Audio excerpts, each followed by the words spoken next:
Welcome back to our channel. ഇന്ന് നമ്മൾ discuss ചെയ്യുന്നത് ലാംഗ്വേജ് ആൻഡ് ലിംഗ്വിസ്റ്റിക്സിലെ മൊഡ്യൂൾ 1 ഫസ്റ്റ് പാർട്ടാണ്. അപ്പോൾ ഈ ഒരു ലാംഗ്വേജ് ആൻഡ് ലിംഗ്വിസ്റ്റിക്സിൽ മൊത്തം 4 മൊഡ്യൂൾ ഉണ്ട്. ഇതിൽ മൊഡ്യൂൾ 1 ആണ് ഇന്ന് നമ്മൾ ഡിസ്കസ് ചെയ്യാൻ പോകുന്നത്. അപ്പോൾ ഈ ഒരു ചാപ്റ്റർ അല്ലെങ്കിൽ ഈ ഒരു മൊഡ്യൂളിലെ ഇമ്പോർട്ടൻ്റ് ആയ ഭാഗങ്ങളാണ് നമ്മൾ പറയുന്നത്. അപ്പോൾ നിങ്ങൾ ആരും സ്കിപ്പ് ചെയ്യരുത്, നല്ലപോലെ ശ്രദ്ധിച്ചിരിക്കുക. നിങ്ങൾ ഇമ്പോർട്ടൻ്റ് ആയ പോയിന്റ്സ് ഞാൻ പറയുമ്പോൾ അത് നോട്ട് ചെയ്ത് വെക്കുക, അല്ലെങ്കിൽ നിങ്ങളൊന്ന് ടെക്സ്റ്റിൽ മാർക്ക് ചെയ്യുക കേട്ടോ. ഇതിൽ നിന്ന് ഏത് തരത്തിലാണ് ക്വസ്റ്റ്യൻസ് ചോദിക്കുക, അങ്ങനത്തെ കാര്യങ്ങളൊക്കെ ഞാൻ ഇതിൽ പറയുന്നുണ്ട്. നിങ്ങൾ ശ്രദ്ധിച്ചിരിക്കുക. ഡൗട്ട്സ് ഉള്ളവരൊന്ന് കമന്റ് ചെയ്യുക. ഓക്കെ, ഫസ്റ്റ് നമ്മൾ പറയാൻ പോകുന്നത് എന്താണ്? Language and linguistic. ലാംഗ്വേജ് എന്ന് പറഞ്ഞാൽ എന്താണ്? What is language? നമ്മൾ ഫസ്റ്റ് പഠിക്കാൻ പോകുന്നത് ലാംഗ്വേജിന്റെ ഡെഫിനേഷനും കോൺസെപ്റ്റും ആണ് കേട്ടോ. പിന്നെ പഠിക്കുന്നത് ലാംഗ്വേജിന്റെ ഫംഗ്ഷനും കൂടിയാണ്. ഓക്കെ, അപ്പൊ ഈ 2 കാര്യങ്ങളാണ് നമ്മൾ ഫസ്റ്റ് നോക്കുന്നത്. ഇത് കഴിഞ്ഞിട്ട് ഇതിന്ന് വരാവുന്ന ക്വസ്റ്റ്യൻസ് നമ്മളൊപ്പം പറഞ്ഞു പോകും. അപ്പൊ അങ്ങനെയാണ് നമ്മൾ പഠിക്കുന്നത്. ശ്രദ്ധിച്ചിരിക്കാം. Okay, what is language? Define language. ഇങ്ങനെ ക്വസ്റ്റ്യൻസ് വരും കേട്ടോ. 2 മാർക്കായിട്ട് ക്വസ്റ്റ്യൻസ് വരും. വാട്ട് ഈസ് ലാംഗ്വേജ് അല്ലെങ്കിൽ define language, definition of language, അങ്ങനെ പലതരത്തിലും വരും. നിങ്ങളിപ്പോൾ നോട്ട് ചെയ്ത് വെക്കാം കേട്ടോ. ഒന്ന് നോട്ട് ചെയ്ത് വെക്കുക. Language is the means of communication through which human being interact. അതായത് മനുഷ്യന്മാർ തമ്മിൽ കമ്മ്യൂണിക്കേറ്റ് ചെയ്യുന്ന ഒരു കാര്യമാണ്, അല്ലെങ്കിൽ മനുഷ്യന്മാർ തമ്മിൽ ഇന്ററാക്ട് ചെയ്യുന്ന ഒരു മീൻസ് ഓഫ് കമ്മ്യൂണിക്കേഷൻ ആണ് ലാംഗ്വേജ് എന്ന് പറയുന്നത്. Language is the means of communication through which human begins interact. Human beings communicate ചെയ്യുന്നത്, ലൈക്ക് ഹ്യൂമൻ ബീങ് എന്ത് ചെയ്യണം? കമ്മ്യൂണിക്കേറ്റ് ചെയ്യുന്നത്, ഒരു ഇന്ററാക്ഷൻ ചെയ്യുക. അതായത് ഈ സൊസൈറ്റി ഇന്റിമസി പറഞ്ഞാൽ സൊസൈറ്റി ആയിട്ട് കമ്മ്യൂണിക്കേറ്റ് ചെയ്യുന്നത് എങ്ങനെയാണ്? നമ്മുടെ ലാംഗ്വേജിൽ കൂടിയാണ്. ഇതൊരു ബേസിക് നീഡാണ് അല്ലേ? ലാംഗ്വേജ് എന്ന് പറഞ്ഞാൽ ഒരു കമ്മ്യൂണിക്കേഷൻ എന്ന് പറഞ്ഞാൽ ബേസിക് നീഡല്ലേ? അപ്പൊ അതാണ് അവിടെ പറയുന്നത്. ഓക്കെ, ഇത് നമുക്ക് പറയാം ഹ്യൂമൻ എക്സിസ്റ്റൻസിന് തന്നെ എസെൻഷ്യൽ ആയിട്ടുള്ള ഒരു പാർട്ടാണ് ഈ ഒരു ലാംഗ്വേജ് എന്ന് പറയുന്നത്. ഹ്യൂമൻ കമ്മ്യൂണിക്കേഷൻ, ഹ്യൂമൻ എക്സിസ്റ്റന്റ് തന്നെ എസെൻഷ്യൽ ആയിട്ടുള്ള ഒരു പാർട്ടാണ് ലാംഗ്വേജ് എന്ന് പറയുന്നത്. It means of communication through which human being interact and it is intimacy connected to the society. പിന്നെ ഒരു പോയിന്റ് കൂടി ഞാൻ പറയാം. It is essential part of the human existent. അപ്പൊ ഈ 2 പോയിന്റ് നോട്ട് ചെയ്ത് വെക്കാൻ ഇമ്പോർട്ടന്റ് ആണ് കേട്ടോ. ഇപ്പൊ ലാംഗ്വേജിനെ കുറിച്ച് ഡെഫിനേഷനോ അല്ലെങ്കിൽ ഡിഫൈൻ ലാംഗ്വേജ് ഒക്കെ വന്ന് ചോദിക്കുകയാണെങ്കിൽ എഴുതുക, it is means of communication through which human being interact and it is intimately connected to the society. Next point, it is an essential part of human existent. It is essential part of human existent. അപ്പൊ ഈ 2 point not ചെയ്ത് വെക്കാം കേട്ടോ. Next, പിന്നെ ഇതിൽ പറയുന്നത് വേർഡിനെ പറ്റിയിട്ടാണ്. ഒരു വേർഡ് നമ്മൾ പല കോണ്ടെക്സ്റ്റിലും യൂസ് ചെയ്യും അല്ലെ? ഒരു വേർഡ് പറഞ്ഞാൽ പല കോണ്ടെക്സ്റ്റിലും നമ്മൾ യൂസ് ചെയ്യും. ഇപ്പൊ എക്സാമ്പിൾ പറയാം, സിങ്ക് എന്ന് പറയുമ്പോൾ ഇപ്പൊ 2 മീനിങ് ഉണ്ട് അല്ലെ? ഇപ്പൊ ഓരോരുത്തർക്ക് ഓരോ മീനിങ് ആയിരിക്കും കിട്ടുക. സിങ്ക് എന്ന് പറഞ്ഞാൽ എന്താ? നമ്മളിപ്പോ പ്ലേറ്റ് ഒക്കെ വാഷ് ചെയ്യുമ്പോൾ സിങ്കിലല്ല വാഷ് ചെയ്യാം. Wash your hand at the sink before you eat, അങ്ങനെ പറയില്ലേ? ഇപ്പൊ സിങ്ക് എന്ന് പറഞ്ഞാൽ എന്താണ്? നമ്മൾ വാഷ് ചെയ്യുക, പ്ലേറ്റ്സ് ഒക്കെ വാഷ് ചെയ്യുമ്പോൾ യൂസ് ചെയ്യുന്ന സിങ്ക് എന്ന് പറയാം. അല്ലെങ്കിൽ വേറൊരു അർത്ഥം കൂടി ഉണ്ട്, sinking. The boat is sinking. Boat മുങ്ങിക്കൊണ്ടിരിക്കുകയാണ്. അപ്പൊ 2 മീനിങ് ഉണ്ട് സിങ്ക് എന്നുള്ളതന്നെ അല്ലെ? അപ്പൊ അതുപോലെ വേറെയും കുറെ മീനിങ്സ് ഉണ്ടായിരിക്കും ഒരു വേർഡിന് തന്നെ. ഒരു വേർഡിനെ സംബന്ധിച്ച് അതിന്റെ സ്പെല്ലിങ്ങിലൊക്കെ ചേഞ്ച് ഉണ്ടാവാം. അപ്പൊ ആ ഒരു ചേഞ്ചിനനുസരിച്ചിട്ട് അതിന്റെ മീനിങ്ങും മാറിപ്പോവും. വേർഡിന്റെ സ്പെല്ലിങ്ങും അതുപോലെ മീനിങ്സും ഒക്കെ നമുക്ക് വ്യത്യാസങ്ങൾ ഉണ്ടായിരിക്കും. ഇപ്പൊ ഒരു വേർഡ് കണ്ടു കഴിഞ്ഞാൽ, വേർഡ് കേട്ട് കഴിഞ്ഞാൽ ഈ ഒരു വേർഡിന്റെ മീനിങ് ഇതാണെന്ന് നമുക്ക് പറയാൻ പറ്റില്ല. കാരണം എന്താണ്? അതിന്റെ ഒരു കോണ്ടെക്സ്റ്റ് അല്ലെങ്കിൽ ഒരു സെന്റൻസ് മൊത്തത്തിൽ മനസ്സിലായാൽ മാത്രമാണ് ഒരു വേർഡിന്റെ മീനിങ് നമുക്ക് പറയാൻ പറ്റുള്ളൂ. അപ്പൊ ഇതാണ് ഇതിൽ നെക്സ്റ്റ് പറയുന്നത്. ക്ലിയർ ആയില്ലേ? പിന്നെ ഏതൊരു ലാംഗ്വേജിന്റെ ബേസിക് ആയിട്ടുള്ള ഒരു ബേസിക് ബിൽഡിംഗ് ബ്ലോക്ക് എന്ന് പറഞ്ഞാൽ ഇതാണ്, സൗണ്ട് ആണ് അല്ലെ? ആദ്യം നമ്മൾ സൗണ്ട് ആണ് ഫസ്റ്റ് നമ്മൾ ക്യാച്ച് ചെയ്യുന്നത്, എന്നിട്ട് അത് കൂട്ടി ജോയിൻ ചെയ്തിട്ടാണ് നമ്മൾ വേർഡ് ക്രിയേറ്റ് ചെയ്യുന്നത്. ഒരു ലാംഗ്വേജിന്റെ ബേസിക് ബിൽഡിംഗ് ബ്ലോക്ക് എന്ന് പറഞ്ഞാൽ സൗണ്ട് ആണ്. ഇതൊക്കെ 2 മാർക്കിന് അല്ലെങ്കിൽ 4 മാർക്കിനൊക്കെ നമ്മുടെ ഡെഫിനിഷൻ ചോദിക്കും ലാംഗ്വേജിന്റെ. അപ്പൊ അതിൽ ഇതൊക്കെ ഇൻക്ലൂഡ് ചെയ്യാവുന്നതാണ് കേട്ടോ. അപ്പൊ അതിന് ശേഷം ഫസ്റ്റ് നമ്മൾ സൗണ്ട് ആണ് പഠിക്കുന്നത്. ഇപ്പൊ ഒരു ചെറിയൊരു കുട്ടി നമ്മൾ ലാംഗ്വേജ് പഠിക്കുമ്പോൾ ഫസ്റ്റ് സൗണ്ട് അല്ലേ ക്രിയേറ്റ് ചെയ്യുക, എന്നിട്ട് അതിങ്ങനെ ജോയിൻ ചെയ്തിട്ടില്ല വേർഡ്സ്. ആദ്യം സൗണ്ട് ആണ് പറയുക, എന്നിട്ട് അത് മെല്ലെ മെല്ലെയാണ് വേർഡ്സ് ആവുക, എന്നിട്ട് സെന്റൻസ് ആവുക. അങ്ങനെയല്ല കുട്ടിയോട് സംസാരിക്കാം. അപ്പൊ അതേപോലെ തന്നെയാണ് ഒരു സൗണ്ട് ആണ് ലാംഗ്വേജിന്റെ ബേസിക് ബിൽഡിംഗ് ബ്ലോക്ക് എന്ന് പറയുന്നത്. അപ്പൊ ആ ഒരു സെന്റൻസ് ഇമ്പോർട്ടന്റ് ആണ് കേട്ടോ. ഓക്കെ, അപ്പൊ ആദ്യം സൗണ്ട് ആണ് നമ്മൾ പഠിക്കുക, അത് കഴിഞ്ഞിട്ടാണ് റൈറ്റിംഗ് സിസ്റ്റം, ലെറ്റേഴ്സ്, ആൽഫബറ്റ്സ് ഒക്കെ വരുന്നുള്ളൂ. അപ്പൊ അത് ഇമ്പോർട്ടന്റ് ആയിട്ടുള്ള ഒരു പോയിന്റ് ആണ് കേട്ടോ. ഒരു ലാംഗ്വേജിന്റെ ബേസിക് ബിൽഡിംഗ് ബ്ലോക്ക് എന്ന് പറഞ്ഞാൽ സൗണ്ട് ആണ്. ടെക്സ്റ്റിലെ page number 13 second paragraph starting കേട്ടോ. Sound is the basic building block of any language. അത് കഴിഞ്ഞിട്ടാണ് റൈറ്റിംഗ് സിസ്റ്റം, ലെറ്റേഴ്സും ആൽഫബറ്റും ഒക്കെ വന്നിട്ടുള്ളൂ. Writing system and letter of the alphabet came later. പിന്നെ പറയുന്നത് language is a pattern transmission and embed in the man's social experience. ഒരു ഭാഷ എന്ന് പറയുമ്പോൾ അതിൽ രൂപം കൊണ്ടുവരുന്നത് ട്രാൻസ്മിറ്റ് ചെയ്യാൻ അല്ലെങ്കിൽ കൈമാറ്റം ചെയ്യുക അല്ലെങ്കിൽ അത് എംബഡ് ചെയ്യുന്നതൊക്കെ എങ്ങനെയാണ് സമൂഹത്തിലുള്ള അനുഭവങ്ങളിൽ നിന്നാണ് അല്ലേ. അപ്പൊ അതാണ് ഇതിൽ പറയുന്നത്. അതൊരു ഇമ്പോർട്ടൻറ്റ് പോയിന്റ് ആണ്.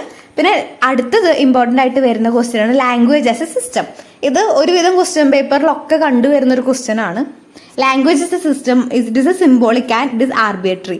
ഇത് വളരെയധികം ഇമ്പോർട്ടൻ്റ് ആണ്. ഒരു തരത്തിൽ സ്കിപ്പ് ചെയ്യാൻ പറ്റാത്ത ഒരു ക്വസ്റ്റ്യൻ ആണ് ഇത് കേട്ടോ. ഇത് പഠിച്ചു കഴിഞ്ഞാൽ നിങ്ങൾക്ക് 2 മാർക്ക് ഉറപ്പാണ്. ഇതുവരെയുള്ള എടുത്ത പോർഷനിൽ നിന്ന് വരുന്ന ക്വസ്റ്റ്യൻസ് ഞാൻ പറയാട്ടോ. ഒന്ന് എഴുതി വെച്ചോ, ഇത് എക്സാമിന് ഷുവർ ആയിട്ട് ചോദിക്കും. 2 മാർക്ക് 4 മാർക്കൊക്കെ എളുപ്പത്തിൽ നേടാൻ പറ്റുന്ന കുറച്ച് ക്വസ്റ്റ്യൻസ് ആണ്. First question, define the term language അല്ലെങ്കിൽ വാട്ട് ഈസ് ലാംഗ്വേജ്, എന്താണ് ലാംഗ്വേജ് എന്ന്. ആൻസർ ഞാൻ വായിക്കാം. Language is a system of arbitrary symbols. It is one of the means of communication through our thoughts, feeling, emotion, desire, ideas and attitude making. Use of voluntary produce system of arbitrary vocal sounds or written symbol. ഒന്നുകൂടി answer വായിക്കാം. Language is a system of arbitrary symbol. It is one of the means of communication of our thoughts, feeling, emotion, desire, ideas and attitude making. Use of voluntary produce system of arbitrary vocal sounds or written symbols. Next important ആയ question ആണ് define the term linguistics. ഇതിന്ന് ഒരു sure question ആണ് കേട്ടോ. Define the term linguistic. Linguistic is defined as the scientific study of language. Linguistic എന്ന് പറഞ്ഞാൽ എന്താണ്? Scientific study of language ആണ്. It is systematic study of elements of language. Systematic study ആണ്. എന്തിനെ കുറിച്ചിട്ടാണ്? Element of language and the principles governing their combination and organization. അപ്പൊ ഇത്രയാണ് definition of the term linguistic. ഇത് 2 ഇമ്പോർട്ടൻറ്റ് ക്വസ്റ്റ്യൻ ആണ് കേട്ടോ. ഒരുവിധം ക്വസ്റ്റ്യൻ പേപ്പർ ഒക്കെ നോക്കി കഴിഞ്ഞാൽ നിങ്ങൾക്ക് അതിൽ കാണാൻ പറ്റുന്നതാണ്. Next question, why it is said that language is a system? Language എന്ന് പറഞ്ഞാൽ എന്തിൻ്റെയൊക്കെ സിസ്റ്റം ആണെന്ന് നമുക്ക് പറയാൻ പറ്റുക. ഏതൊക്കെയാണ് ലാംഗ്വേജ്, എന്തിൻ്റെയൊക്കെയാണ് സിസ്റ്റം ആയിട്ട് വരുന്നത്? സിസ്റ്റം ഓഫ് സൗണ്ട് വരും, സിസ്റ്റം ഓഫ് വേർഡ് വരും, സിസ്റ്റം ഓഫ് ഗ്രാമർ വരും അല്ലെ. ഇതിന്റെ ഒക്കെ സിസ്റ്റമാണ് ലാംഗ്വേജ് എന്ന് പറയുന്നത് അല്ലെ. അപ്പൊ എല്ലാം കൂടിയിട്ട് ഒരു മീനിങ് ക്രിയേറ്റ് ചെയ്യാൻ വേണ്ടിയിട്ടാണ് നമ്മൾ ലാംഗ്വേജ് ചെയ്യണം അല്ലെ. ഇതെല്ലാം കൂടിയിട്ട് ക്രിയേറ്റ് ചെയ്യണതാണ് ഒരു ലാംഗ്വേജ്. ഒരു വേർഡ് ഫോം ചെയ്യണത് എങ്ങനെയാണ്? ഈ സൗണ്ട് ഒക്കെ കൂടി ചേർന്നിട്ടാണ്. ഞാനൊരു എക്സാമ്പിൾ പറയാം, ഒന്ന് നോട്ട് ചെയ്യാട്ട് important. It is said that the language is a system because the vocal symbols and their pattern functions in a unique way in each context. Example പറയുന്നുണ്ട്. The word rat, it has 3 sound. ഇപ്പൊ rat എന്നുള്ള ഒരു sound എടുത്ത് നോക്കുകയാണെങ്കിൽ അതിൽ 3 sound ഉണ്ടല്ലേ? റ്. Rat എന്നുള്ള വേർഡ് എടുത്ത് നോക്കുമ്പോൾ അതിൽ 3 സൗണ്ട് ഉണ്ട്. ഈ 3 കമ്പൈൻ ചെയ്തിട്ടാണ് ഒരു റാറ്റ് എന്നുള്ള വേർഡ് ഉണ്ടാവണേ. അപ്പൊ അതുകൊണ്ടാണ് നമ്മൾ നേരത്തെ പറഞ്ഞ ലാംഗ്വേജ് പറഞ്ഞ basic building block of sound അല്ലെ. ലാംഗ്വേജ് എന്ന് പറഞ്ഞാൽ അതിന്റെ ബേസിക് ആയിട്ടുള്ള ബിൽഡിംഗ് ബ്ലോക്ക് എന്ന് പറഞ്ഞ സൗണ്ട് ആണ്. അതിന് എക്സാമ്പിൾ ആണ് പറയുന്നത് റാറ്റ് എന്നുള്ള വേർഡ് അതിൽ 3 സൗണ്ട് ഉണ്ട്. ടി അല്ലെ. അപ്പൊ ആ 3 സൗണ്ട് ഇതിൽ പറയാം. അപ്പൊ ഇതൊരു എക്സാമ്പിൾ ആയിട്ട് നിങ്ങൾക്ക് പറയാവുന്നതാണ് കേട്ടോ. പേജ് നമ്പർ 14 അത് ക്ലിയർ ആയിട്ട് കൊടുക്കുന്നുണ്ട്. നമുക്ക് ഇതിന്റെ ക്വസ്റ്റ്യൻ ഒന്ന് നോക്കാം. Y it is said that the language system. എന്തുകൊണ്ടാണ് ലാംഗ്വേജ് ഒരു സിസ്റ്റം ആണെന്ന് പറയാൻ കാരണം? അല്ലെങ്കിൽ നമുക്ക് വേറൊരു രീതിയിലും ഇതിന്റെ ആൻസർ എഴുതാം. Language is a system because the sound are arrange in a special way suit to each context. അതായത് ഓരോ കോണ്ടെക്സ്റ്റിലും വേർഡ്സ് ഒരു പ്രത്യേക തരത്തിൽ അറേഞ്ച് ചെയ്തിരിക്കുന്നത് കൊണ്ടും നമുക്ക് ലാംഗ്വേജ് ഒരു സിസ്റ്റം ആണെന്ന് പറയാം. Next question, why said that language is symbolic. ഇതൊക്കെ അല്ലേ പ്രീവിയസ് ഇയർ ക്വസ്റ്റ്യൻ പേപ്പറിൽ എടുത്തതാണ് കേട്ടോ. അപ്പൊ നമ്മൾ ഡിഫൈൻ ദ ടേം ലിംഗ്വിസ്റ്റിക് പറഞ്ഞു, അതുപോലെ language why said that language system പറഞ്ഞു. ഇനി പറയുമ്പോൾ ലാംഗ്വേജ് ഇസ് സിംബോളിക്. ചില സമയത്ത് നമ്മൾ ലാംഗ്വേജിൽ സിമ്പിൾസ് ഒക്കെ യൂസ് ചെയ്യാറുണ്ട് ഇല്ലേ. ലാംഗ്വേജ് എന്ന് പറയുമ്പോൾ ഒരു സിമ്പിൾസ് ആണ്, സിസ്റ്റം ഓഫ് സിമ്പിൾ ആണ്. അതിൽ ചില കോൺസെപ്റ്റ്, ചില ഐഡിയാസ്, അതുപോലെ ചില കാര്യങ്ങൾ, ഒബ്ജക്ട്സ് ഒക്കെ നമ്മൾ സിമ്പിൾസ് യൂസ് ചെയ്യാറുണ്ട് ഇല്ലേ. പക്ഷെ ആ ഒരു സിമ്പിൾസും ഈ ഒരു വേർഡ്സും തമ്മിൽ ഒരു ബന്ധം ഉണ്ടാവില്ല. അതായത് ലാംഗ്വേജ് എന്ന് പറയുമ്പോൾ സിസ്റ്റം ഓഫ് സിമ്പിൾസ് ആണ്. അപ്പൊ അതിൽ ചില കോൺസെപ്റ്റും ചില ഐഡിയാസും ചില ഒബ്ജക്റ്റീവ്സും ഒക്കെ നമ്മൾ എന്ത് ചെയ്യുന്നു? സിമ്പിൾസ് യൂസ് ചെയ്തിട്ട് പറയാറുണ്ട്. പക്ഷെ അങ്ങനെയുള്ള ഒരു സിമ്പിൾസും ആ ഒരു ലാംഗ്വേജും തമ്മിൽ ഒരു റിലേഷനും ഉണ്ടാവില്ല. നോ കണക്ഷൻ അല്ലെങ്കിൽ ഒരു നോ കോ റിലേഷൻസ് ഉണ്ടാവില്ല. കൺഫ്യൂഷൻ ഒന്നും വേണ്ട, ഞാൻ സിമ്പിൾ ആയിട്ട് പറഞ്ഞുതരാം. ചില വേർഡ്സ് ഉണ്ട്, അതായത് ഇപ്പൊ ബിസ് എന്നുള്ള വേർഡ് എന്താ? ബീസ് ഉണ്ടാക്കണ സൗണ്ടാ അല്ലെ. ബിസ് എന്നുള്ള വേർഡ് ബീസിനെ റെപ്രസെന്റ് ചെയ്യണതാ. അങ്ങനെയുള്ള വേർഡിനെയാണ് നമ്മൾ ഓണോമോട്ടോപ്പിക് എന്ന് പറയുന്നത്. ഓണോമോട്ടോപ്പിക് വേർഡ്സ് എന്ന് പറഞ്ഞാൽ എന്താണ്? ചില വേർഡ്സും സിമ്പിൾസും തമ്മിൽ ചെറിയൊരു കണക്ഷൻ ഉണ്ടാവും, പക്ഷെ ചില സമയത്ത് കണക്ഷൻ ഉണ്ടാവില്ല. നിങ്ങൾ കൺഫ്യൂഷൻ അടിച്ച് ആകെ ടെൻഷൻ അടിച്ചിരിക്കേണ്ട. ഞാൻ സിമ്പിളായിട്ട് പറയാം. ഇവിടെ നമുക്ക് പഠിക്കാനുള്ളത് ഒന്നാമത്തെ പറഞ്ഞാൽ language is symbolic. Language is സിംബോളിക്കിൽ പറഞ്ഞ എന്താണ്? ലാംഗ്വേജ് പറഞ്ഞാൽ സിസ്റ്റം ഓഫ് ആർബിട്രറിനെസ് ആണ്. ചില സമയത്ത് നമ്മൾ ലാംഗ്വേജ് സിംബൽസ് വെച്ചിട്ട് റെപ്രസെൻറ്റേറ്റ് ചെയ്യാറുണ്ട് എന്ന് പറയുന്നുണ്ട്. അത് ലാംഗ്വേജ് സിംബോളിക്കിൽ പറയുന്നുണ്ട്. പിന്നെ പഠിക്കുന്നത് ഏതാ? ഓണോമോടോപിക്സ് ആണ്. ഓണോമോടോപിക് എന്ന് പറഞ്ഞാൽ ചില വേർഡ്സ് റെപ്രസെൻറ്റേറ്റ് ചെയ്യണത് ചില സിമ്പിൾസ് ആയിട്ടാണ്. അവർ തമ്മിൽ കണക്ഷൻ ഉണ്ടായിരിക്കും. അതായത് അതിന് എക്സാമ്പിൾ ആണ് ഇപ്പോൾ ബ്സ് എന്നുള്ള വേർഡ്, ബിയുടെ സൗണ്ട്, ബ്സ് എന്നുള്ള സൗണ്ട്. ഓക്കെ, ക്ലിയർ ആയില്ല? നിങ്ങൾക്ക് കൺഫ്യൂഷൻ ഒന്നുമില്ലോ? Why it is said that language is symbolic? എന്തുകൊണ്ടാണ് ലാംഗ്വേജ് സിംബോളിക് ആണെന്ന് പറയാൻ കാരണം, it is said that language is symbolic because it is a system of simple. Language പറഞ്ഞാൽ എന്താണ്? ഒരു സിസ്റ്റം ഓഫ് സിമ്പിൾ ആണ്. It make use of words and simples for the concept in representing them. There is no correlation between sound and symbols or between symbols and their reference. അപ്പം അതായത് ഓരോ symbols add ചെയ്തിട്ടുണ്ട്, symbols കൂടി ചേർന്നിട്ടാണ് ഒരു language ഉണ്ടാകുന്നത്, അല്ലേ? It is said that language is symbolic because it is a system of symbol. It make use of words as a symbols for the concept and things representing them. There is no correlation between the sounds and the symbols or between symbols and their reference. ഇത് page number 15 കാണാം കേട്ടോ. Languages സിംബോളിക്കിൽ പറഞ്ഞ എന്താണ്? Language പറഞ്ഞ ഒരു സിസ്റ്റമാണ്, അതിൽ നമ്മൾ സിമ്പിൾസ് യൂസ് ചെയ്യാറുണ്ട്.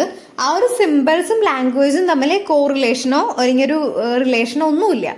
അവർ തമ്മിൽ ഒരു കണക്ഷനും ഇല്ല. പക്ഷെ അവരെ സിമ്പിൾസ് നമ്മൾ ലാംഗ്വേജിൽ യൂസ് ചെയ്യാറുണ്ട്. പക്ഷെ ചില സമയത്ത് ആ ഒരു വേർഡും ആ ഒരു മീനിങ്ങും ആ ഒരു സിമ്പലും ആ ഒരു മീനിങ്ങും തമ്മിൽ മാച്ച് ആവാറുണ്ട്. അങ്ങനെ മാച്ച് ആവുന്ന വേർഡിനെ പറയുന്നതാണ് ഓയിനോമോടോപിക് വേർഡ്സ് എന്ന് പറയുന്നത്. അതാണ് എക്സാമ്പിളാണ് ബിസ്, റിസ്, റിപ്പിൾ, ഹിസ്, തഡ്. ഇതൊക്കെ നമ്മൾ ആ ഒരു വേർഡ് കേൾക്കുമ്പോൾ തന്നെ, ആ ഒരു സൗണ്ട് കേൾക്കുമ്പോൾ തന്നെ അത് നമുക്ക് മനസ്സിലാവും എന്താണ് ഉദ്ദേശിക്കുന്നതെന്ന്. ബിസ് എന്നുള്ള വേർഡ് കേൾക്കുമ്പോൾ തന്നെ നമുക്കറിയാം ബി അല്ല, തേനീച്ചയുടെ സൗണ്ടാണെന്ന് മനസ്സിലാവും. അങ്ങനെയുള്ള വേർഡ്സിനാണ് ഓയിനോമോടോപിക് വേർഡ്സ് എന്ന് പറയുന്നത്. ഇത്രയേ ഉള്ളൂ കേട്ടോ. ഇനി നമുക്ക് തിയറീസ് പഠിക്കാറുണ്ട്. ഈ തിയറീസ് വളരെയധികം ഇമ്പോർട്ടൻ്റ് ആണ്. 8 മാർക്കിന് ചോദിക്കാറുള്ളതാണ് കേട്ടോ, 8 മാർക്കിന്. അപ്പോൾ ഇതിലുള്ള ക്വസ്റ്റ്യൻസ് പഠിച്ചത് നിങ്ങൾക്ക് നല്ല രീതിയിൽ പാസ്സാവാൻ പറ്റാവുന്നതേ ഉള്ളൂ. നിങ്ങൾ തല പുകഞ്ഞൊന്നും ആലോചിക്കണ്ട. നമുക്കിതിൽ ചാപ്റ്റേഴ്സ് ഒക്കെ കാണുമ്പോൾ ഭയങ്കര ബുദ്ധിമുട്ടായിട്ട് തോന്നും, പക്ഷെ അത്ര ബുദ്ധിമുട്ടിൻ്റെ ഒരു കാര്യമില്ല.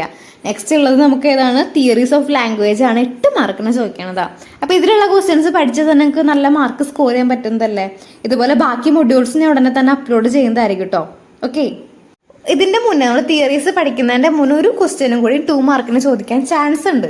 What is mean by arbitrariness of language? Arbitrariness of language എന്ന് പറഞ്ഞാൽ എന്താണ്? It is mean that there is no inherit or logical relation between sound, speech sound and what is represent. അത് പറഞ്ഞാൽ എന്താണ്? സ്പീച്ച് സൗണ്ടോ അല്ലെങ്കിൽ അതെന്താണ് റെപ്രസെൻറ്റേറ്റ് ചെയ്യുന്നതെന്നും രണ്ടും തമ്മിലൊരു ബന്ധം ഉണ്ടാവില്ല. It means that there is no inherent or logical relationship between the speech sound and what it is represent. ഇതും ഇമ്പോർട്ടൻ്റ് ആയ ക്വസ്റ്റ്യൻ ആണ് കേട്ടോ. അപ്പോൾ ഇതിൽ ഇമ്പോർട്ടൻ്റ് ആയ ക്വസ്റ്റ്യൻസ് ഏതൊക്കെ പഠിച്ചു? ഡിഫൈൻ ദ ടേം ലാംഗ്വേജ് പഠിച്ചു, വാട്ട് ഈസ് ലാംഗ്വേജ് പഠിച്ചു, ഡിഫൈൻ ദ ടേം ലിംഗ്വിസ്റ്റിക്സ് പഠിച്ചു, പിന്നെ what is said that language is system പഠിച്ചു, പിന്നെ what is said that language is system symbolic പഠിച്ചു, പിന്നെ വാട്ട് ഈസ് മെൻ ബൈ ആർബിട്രറിനെസ് പഠിച്ചു, പിന്നെ നമ്മൾ ഓയിനോമോടോപിക് വേർഡ്സ് എന്താണെന്നും പഠിച്ചു. സോ നെക്സ്റ്റ് നമ്മൾ പഠിക്കാൻ പോകുന്നത് ഫംഗ്ഷൻ ഓഫ് ലാംഗ്വേജ് ആണ് കേട്ടോ. അതൊന്ന് നോക്കണം, ഇമ്പോർട്ടൻ്റ് ആണ്. അതായത് ഫംഗ്ഷൻ ഓഫ് ലാംഗ്വേജ് കണ്ടുപിടിച്ച് ട്രാസ്ക് എന്ന് പറഞ്ഞൊരു മനുഷ്യനാണ്. ട്രാസ്ക് എന്ന് പറഞ്ഞ ഒരാളാണ് ഫംഗ്ഷൻ ഓഫ് ലാംഗ്വേജ് കണ്ടുപിടിച്ചത്. അത് 8 എണ്ണം ഉണ്ട്. വളരെ സിമ്പിളാണ്. നിങ്ങൾക്ക് നിങ്ങളുടേതായിരുന്നു മനസ്സിലാക്കിയാൽ പഠിക്കാവുന്നതേ ഉള്ളൂ കേട്ടോ. പേജ് നമ്പർ 16, 17 ഒക്കെ ആയിട്ട് വരും.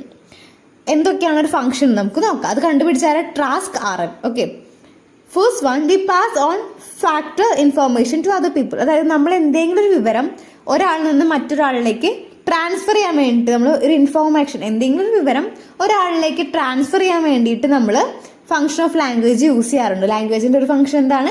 ഒരു കാര്യം നമ്മൾ വേറൊരു ആൾക്കാരിലേക്ക് എത്തിക്കാൻ വേണ്ടിയിട്ട്. സോ അതാണ് നമ്മുടെ first function. We pass on factual information to other people. Second one, we try to persuade other people to do something. അതായത് നമ്മൾ എന്തെങ്കിലും ഒരു കാര്യത്തിൽ ഒരാളെ സ്വാധീനിക്കുക, എന്നിട്ട് അതുകൊണ്ട് വേറൊരാൾ എന്തെങ്കിലും ചെയ്യുക, അല്ലെങ്കിൽ എന്തെങ്കിലും ഒരു കാര്യം ചെയ്യാൻ അച്ചീവ് ചെയ്യാൻ വേണ്ടിയിട്ട് നമ്മളൊരു മനുഷ്യനെ സ്വാധീനിക്കുക. അതാണ് സെക്കൻഡ് ഫംഗ്ഷൻ എന്ന് പറയുന്നത്. ഓക്കെ, ഫസ്റ്റ് ഫംഗ്ഷൻ എന്താ? We pass on factual information to other people. Second one, we try to persuade our people to do something. Third one എന്താണ്? To entertain our self or other people. ഇപ്പോൾ നമ്മൾ നമ്മളുടെ language use ചെയ്തിട്ട് ബാക്കിയുള്ളവരെ entertain ചെയ്യാൻ വേണ്ടി ഇപ്പോൾ നമ്മൾ മഴവിൽ മനോരമയിലൊക്കെ ഓരോ പരിപാടി ഉണ്ടല്ലേ, കോമഡി അല്ലെങ്കിൽ ഒരു ചിരി ഇരുചിരി, അങ്ങനെ ഒരുപാട് ലാംഗ്വേജസ് അല്ലെങ്കിൽ ഒരു എൻ്റർടൈൻമെൻറ്റ് പ്രോഗ്രാംസ് ഉണ്ട് ലാംഗ്വേജിലൂടെ. അത് ശ്രദ്ധിച്ചിരുന്ന് നമ്മൾ ഒരുപാട് എൻ്റർടൈൻ ചെയ്യുന്നുണ്ട് അങ്ങനത്തെ പരിപാടികൾ ഇല്ലേ. അപ്പം അങ്ങനെ to we entertain our self or other people. അപ്പോൾ അതൊക്കെയാണ് ഫംഗ്ഷൻ ഓഫ് ലാംഗ്വേജ് ആയിട്ട് വരുന്നത്. 4th വൺ നോക്കാം. We express our membership in a particular group. നമ്മുടെ പ്രസൻസ് നമ്മളൊരു ഗ്രൂപ്പിൽ അറിയിക്കുക. 5th one we express our individuality. അത് നമ്മുടെ വ്യക്തിത്വം നമ്മുടെ പ്രകൃതി നമ്മൾ ഏത് രീതിയിലാണെന്നുള്ളത് നമുക്ക് ബാക്കിയുള്ള ഇൻഡിവിജ്വാലിറ്റി എക്സ്പ്രസ് ചെയ്യാൻ വേണ്ടിയിട്ട്. 6th one we express our moods and emotion. നമ്മുടെ ഫീലിങ്സ്, നമ്മുടെ ഇമോഷൻസും നമ്മുടെ മൂഡ്സും ഒക്കെ എക്സ്പ്രസ് ചെയ്യാൻ വേണ്ടിയിട്ട്. 7th one we maintain good or bad relation with our people to other people. അതായത് നമ്മുടെ വിഷമം സങ്കടമൊക്കെ നമ്മൾ ബാക്കിയുള്ളവരെ അറിയിക്കാൻ, നമ്മുടെ ഇമോഷൻസ് ബാക്കിയുള്ളവരെ കാണിക്കാൻ വേണ്ടി നമ്മളൊരു ലാംഗ്വേജ് യൂസ് ചെയ്യാറുണ്ട് അല്ലേ. 8th one we construct the mental representations of the world. Okay, അപ്പോൾ ഇത്രയാണ് ഫംഗ്ഷൻ ഓഫ് ലാംഗ്വേജ് വരുന്നത്. ഫംഗ്ഷൻ ഓഫ് ലാംഗ്വേജ് 8 എണ്ണം ഉണ്ട്. അത് ആരാ ഐഡന്റിഫൈ ചെയ്തത്? ട്രാസ്ക് ആറിലാണ് ഈ ഒരു ഫംഗ്ഷൻ ഓഫ് ലാംഗ്വേജ് ഐഡന്റിഫൈ ചെയ്തത്. ഓക്കെ, അപ്പോൾ ഇത്രയും ഇമ്പോർട്ടൻ്റ് ആയിട്ടുള്ള കാര്യങ്ങളാണെന്ന് ഒന്ന് നോട്ട് ചെയ്ത് വെക്കാം കേട്ടോ. ഇനി നെക്സ്റ്റ് നമ്മൾ നോക്കാൻ പോകുന്ന theories related to the origin of language ആണ്. ഇത് 8 മാർക്കിന് ചോദിക്കുന്ന ക്വസ്റ്റ്യൻ ആണ്. ഇത് പലതരത്തിൽ ചോദിക്കാം കേട്ടോ. 8 മാർക്കിന് എസ് എ ക്വസ്റ്റ്യൻ ആയിട്ട് വരും. 8 മാർക്കല്ലേ എസ് എ ക്വസ്റ്റ്യൻ ആയിട്ട് വരുന്നത് theories related to the origin of language. അത് അതിനെ എക്സ്പ്ലെയിൻ ചെയ്യാൻ പറയും. ഓക്കെ, 8 മാർക്ക് നിങ്ങൾക്ക് എന്തായാലും ഉറപ്പിക്കാൻ പറ്റുന്ന ഒരു സെക്ഷനാണ് theories related to the origin of language. അത് അങ്ങനെ ചോദിക്കുക, എക്സ്പ്ലെയിൻ വിച്ച് അത് തിയറീസ് അങ്ങനെയൊക്കെ ചോദിക്കാറുണ്ട്. ഇല്ലെങ്കിൽ അപ്പോൾ നമ്മൾ ആദ്യം ഇൻട്രൊഡക്ഷൻ എഴുതണം, എന്നിട്ട് പോയിന്റ് വൈസ് ആയിട്ട് എഴുതട്ടെ, ഞാൻ ഡീറ്റെയിൽ ആയിട്ട് എക്സ്പ്ലെയിൻ ചെയ്ത് തരാം. ഇല്ലെങ്കിൽ ഇങ്ങനെ ചോദിക്കുക 2 മാർക്കിന് അല്ലെങ്കിൽ 4 മാർക്കിന് എക്സ്പ്ലെയിൻ ബൗബൗ തിയറി അല്ലെങ്കിൽ പൂഫു തിയറി എക്സ്പ്ലെയിൻ, അങ്ങനെ 4 മാർക്കിന് ചോദിക്കാം. 2 തരത്തിൽ ഇത് ചോദിക്കാൻ പറ്റും. പക്ഷേ എസ് എ ക്വസ്റ്റ്യൻ ആയിട്ട് വരികയാണെങ്കിൽ നിങ്ങൾ ഇൻട്രൊഡക്ഷൻ ആദ്യം എഴുതണം കേട്ടോ. ഇതിനപ്പം ഞാനൊരു ഇൻട്രൊഡക്ഷൻ പറയാം. ഗ്രാമർ ഓഫ് ഇംഗ്ലീഷിൽ സ്പെഷ്യലൈസ് ചെയ്തിട്ടുള്ള ഡാനിഷ് ലിംഗ്വിസ്റ്റിക് ആണ് ഇതിന്റെ ഒറിജിൻ ഓഫ് ലാംഗ്വേജ് വന്നിരിക്കുന്നത്. ഇത് ഒറിജിനേറ്റ് ചെയ്തിരിക്കുന്നത് കേട്ടോ. അപ്പോൾ അദ്ദേഹം പറയുന്നത് എന്താണ്? ഈ ഒരു തിയറീസ് 5 ആയിട്ടാണ് തരംതിരിച്ചിരിക്കുന്നത്. അപ്പോൾ ഡാനിഷ് ലിംഗ്വിസ്റ്റിക്സ് തിയറീസ് 5 ആയിട്ടാണ് ഡിവൈഡ് ചെയ്തിരിക്കുന്നത്, തരംതിരിച്ചിരിക്കുന്നത്. അതിൽ ഓരോ തിയറീസും ഹ്യൂമൻ ലാംഗ്വേജിൽ ഏതെങ്കിലും ഒരു ഭാഗമായിട്ട് ഒരു റിലേഷൻ ഉണ്ടായിരിക്കും. Okay, in 1922 the noted Danish linguistics Otto Joseph collected together all the hypotheses known to him about the ultimate origin of the human language and grouped them under 5 categories. 5 categories ആയിട്ടാണ് തരംതിരിച്ചിരിക്കുന്നത്. Okay, അപ്പോൾ ഏതൊക്കെയാണ് 5 തരം? 1 bow wow theory, 2ാമത്തെ pooh pooh theory, 3ാമത്തെ ding dong theory, 4ാമത്തെ yo he ho theory and 5ാമത്തെ la la theory. ഇത് വളരെയധികം എളുപ്പമുള്ള തിയറീസാണ്. നമ്മൾ കേൾക്കുമ്പോൾ അത്ര ബുദ്ധിമുട്ടായിട്ടൊന്നും തോന്നണ്ട. ബൗബൗ തിയറിയിൽ എന്താണ് പറഞ്ഞത്? അതായത് ബൗബൗ തിയറി പറഞ്ഞാൽ ഇത് നമ്മുടെ നാച്ചുറൽ സൗണ്ടിൽ നിന്നാണ് ഇത് എടുത്തിരിക്കുന്നത്. നമ്മൾ നേരത്തെ പറഞ്ഞില്ലേ ഓയിനോമോട്ടോപ്പിക് വേർഡ്സ് പറഞ്ഞാൽ എന്താണ്? നമ്മുടെ ഒരു ബിസ് എന്നുള്ള വേർഡ് എന്താ? ബീഡ് അല്ല, ഒരു റിലേഷൻ ഉണ്ട്. അപ്പം അങ്ങനെ റിലേഷൻ നാച്ചുറൽ സൗണ്ടിനെയാണ് ഇത് പറയുന്നത് ബൗബൗ തിയറി പറഞ്ഞാൽ imitating natural sounds especially the sound of animals. അതായത് ബീസ് ഒക്കെ എക്സാമ്പിൾ ആണ് കേട്ടോ ബൗബൗ തിയറി. ഇപ്പോൾ ഒരു എക്സാമ്പിൾ പറയുകയാണെങ്കിൽ ഇപ്പോൾ ഒരു കുട്ടിയോട് നമ്മൾ ചോദിക്കുകയാണ് ബിസ് എന്നുള്ള ഒച്ച, കുട്ടിക്ക് പെട്ടെന്ന് ഐഡന്റിഫൈ ചെയ്യാൻ പറ്റും അതൊരു ബീഡിയാണെന്ന് അല്ലേ. അപ്പോൾ അതൊക്കെ ബൗബൗ തിയറിക്ക് എക്സാമ്പിൾ ആണ്. Language originated through the onomatopoeic attempts to the natural sounds especially the sound of animals. ആനിമലിന്റെ നാച്ചുറൽ സൗണ്ടിനെയാണ് ഇത് കൂടുതലും ഡിപ്പെൻഡ് ചെയ്യുന്നത്. പിന്നെ child speaks of a dog's bow wow. ആ ഒരു സൗണ്ട് കേൾക്കുമ്പോൾ തന്നെ ആ കുട്ടിക്ക് മനസ്സിലാവും ഡോഗിൻ്റെ ആണ് അല്ലേ. The speech habits of his dogs അല്ലേ. അപ്പോൾ അതാണ് ഒരു ബൗബൗ തിയറിയിൽ വരുന്നത്. നിങ്ങൾ ജസ്റ്റ് ഈ ഒരു പേര് പഠിച്ചിട്ട് എന്തെങ്കിലുമൊക്കെ എക്സാമിന് എഴുതാമെന്ന് വിചാരിച്ച് പോവരുത്. കാരണം ഇത് 2 മാർക്കിന് ബൗബൗ തിയറി എന്താ ചോദിച്ചാൽ കഴിഞ്ഞു കത്തിക്കല്. ഓക്കെ, ഇപ്പോൾ ബൗബൗ തിയറി എന്താ, പൂഫു തിയറി എന്താ ഒക്കെ നല്ല പോലെ പഠിച്ചിട്ട് പോവുക. 2ഉം കൂടി മാറിപ്പോകാനൊക്കെ ചാൻസ് ഉണ്ട്. ലാലാ തിയറിക്ക് ചിലപ്പോൾ ബൗബൗ തിയറി ഒക്കെ എഴുതി വയ്ക്കാൻ തോന്നും. അങ്ങനെ കൺഫ്യൂഷൻ വരും. അതുകൊണ്ട് നിങ്ങൾ നിങ്ങളുടേതായ രീതിയിൽ എന്തെങ്കിലുമൊക്കെ കണക്ട് ചെയ്ത് പഠിക്കുക, അല്ലെങ്കിൽ അതൊന്ന് മനസ്സിലാക്കി പഠിക്കുകയൊക്കെ ചെയ്ത് കഴിഞ്ഞാൽ എളുപ്പത്തിൽ നമുക്ക് മാർക്ക് സ്കോർ ചെയ്യാം. ഈ ഒരു സബ്ജക്റ്റ് നമുക്ക് പെട്ടെന്ന് ഫെയിൽ ആവാനും അതേപോലെ പഠിച്ച് കഴിഞ്ഞാൽ നല്ല രീതിയിൽ പാസ്സാവാനും ചാൻസ് ഉള്ളൊരു സബ്ജക്റ്റാണിത്. അപ്പം നല്ലപോലെ ശ്രദ്ധിക്കുക. എല്ലാ ചാപ്റ്റേഴ്സിനും ക്വസ്റ്റ്യൻ ആൻസേഴ്സ് നമ്മൾ ഇതേപോലെ പറയുന്നുണ്ട് കേട്ടോ. എല്ലാ മൊഡ്യൂളിനും ക്വസ്റ്റ്യൻ ആൻസേഴ്സും എക്സ്പ്ലനേഷനും നമ്മളൊപ്പം പറഞ്ഞു പോകുന്നുണ്ട്. അപ്പം ഇനിയും ചാനൽ സബ്സ്ക്രൈബ് ചെയ്തിട്ട് സബ്സ്ക്രൈബ് ചെയ്യാം കേട്ടോ. ഓക്കെ, യൂസ്ഫുൾ ആയ ഫ്രണ്ട്സിനൊക്കെ ഒന്ന് ഷെയർ ചെയ്യുക. കാരണം എല്ലാ ചാപ്റ്റേഴ്സിൻ്റെയും എല്ലാ മൊഡ്യൂൾസിൻ്റെയും എക്സ്പ്ലനേഷനും ക്വസ്റ്റ്യൻ ആൻസേഴ്സും ഒക്കെ നമ്മൾ പറയുന്നുണ്ട്. ഇനി ഉടനെ തന്നെ പ്രീവിയസ് ഇയർ ക്വസ്റ്റ്യൻ പേപ്പർ നമ്മൾ അപ്ലോഡ് ചെയ്യുന്നതായിരിക്കും കേട്ടോ. അപ്പോൾ നിങ്ങൾക്കൊക്കെ യൂസ്ഫുൾ ആവും. ഫ്രണ്ട്സിനൊക്കെ ഒന്ന് ഷെയർ ചെയ്യുക. അപ്പോൾ പറഞ്ഞുകൊണ്ടിരിക്കുന്ന bow wow theory, pooh pooh theory, la la theory, ding dong theory, and yo he ho theory. Okay, അപ്പോൾ ഇത് ഞാൻ ഉടനെ തന്നെ വേറൊരു വീഡിയോയിൽ അപ്ലോഡ് ചെയ്യാം കേട്ടോ. വീഡിയോയുടെ ലെങ്ത്ത് കൂടുകയാണ്, വീഡിയോ അപ്ലോഡ് ചെയ്യുന്ന സമയത്ത് ബുദ്ധിമുട്ടാവും. ഓക്കെ, അപ്പോൾ നമ്മൾ പ്ലേലിസ്റ്റ് ചെക്ക് ചെയ്താൽ മതി. പ്ലേലിസ്റ്റിൻ്റെ ലിങ്ക് ഡിസ്ക്രിപ്ഷനിൽ ഉണ്ടായിരിക്കും. നിങ്ങളുടെ അഭിപ്രായങ്ങളൊക്കെ കമൻറ്റ് ചെയ്യുക. ഇനിയും സബ്സ്ക്രൈബ് ചെയ്യാത്തവരൊന്ന് സബ്സ്ക്രൈബ് ചെയ്ത് തന്നെ സപ്പോർട്ട് ചെയ്യണേ. ഓക്കെ, എനിക്ക് നല്ലൊരു സപ്പോർട്ടായിരിക്കും നിങ്ങളുടെ ഓരോ സബ്സ്ക്രൈബും നിങ്ങളുടെ കമൻറ്റൊക്കെ. നിങ്ങൾ ഇതുവരെ സപ്പോർട്ട് ചെയ്ത പോലെ ഇനിയും സപ്പോർട്ട് ചെയ്യുമെന്ന് വിചാരിക്കുന്നു. Okay, thanks for watching.